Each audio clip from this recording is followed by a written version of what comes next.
தேசிய தலைவர் பிரபாகரனை பத்தி உங்களுக்கு எதுவும் தெரியுமா? தெரியுது.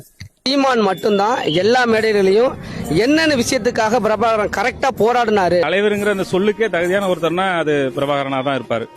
தமிழினம் என்றால வீரத்தின் அடையாளமே தமிழினம். அந்த அடையாளத்தை உருவாக்கி கொடுத்த தலைவர் வாழ்ந்து கொண்டே இருப்பார். சிறந்த போராளி, தமிழ் மக்களுக்காண்டி போராடினவர். 40 வருடமா போராடி இருக்காரு. போர் படைகளை வைத்து போர் புரிந்தார்கள். போய் கூகுள்ல போய் தலைவர்னு தட்டினீங்கனால பிரபாகரனோட புகைப்படம் தான் வருது. கொண்டு போய் சேர்க்கணும். இப்ப இளைய தலைமுறைக்கு அவ்வளவுதான் தெரியல. அதை சேர்க்கறது அந்த அண்ணன் சீமான் போராடுறாரு. சின்ன பிள்ளைங்கள்ட்ட கேட்டா கூட சொல்லும் தலைவர்னா பிரபாகரன் தான் சொல்லுவோம். ஏன்னா அவர் எல்லாருக்கும் தெரியும். சமகாலத்தில் நாம் கண்ட பெருவீரன்னா பிரபாகரன் தான் சொல்லணும். ஏன்னா நீங்களும் நானும் ராஜேந்திர சோழனையோ ராஜராஜ சோழனையோ பார்த்ததில்ல, அவங்க பேசி நடந்து சிரித்து பார்த்ததில்ல.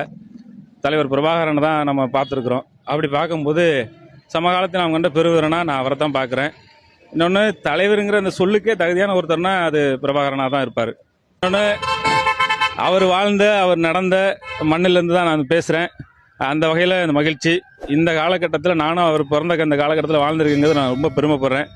அவரோட புகைப்படத்தை பார்த்தாலே ஒரு சிலிப்பு ஏற்படும். ஆனால் அவர் இந்த மண்ணை ஆண்டு அவர் ஆட்சிங்கில வாழ்ந்திருந்தா எப்படி இருக்குன்னு நினைக்கும் போது ரொம்பவே பெரிய பிரமிப்பாக இருக்குது, சிலிர்ப்பாகவும் இருக்குது.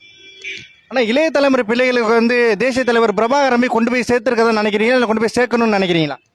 இன்றைய காலகட்டத்தில் நிறைய அரசியல் தலைவர்கள் செஞ்சிட்டு இருக்காங்க.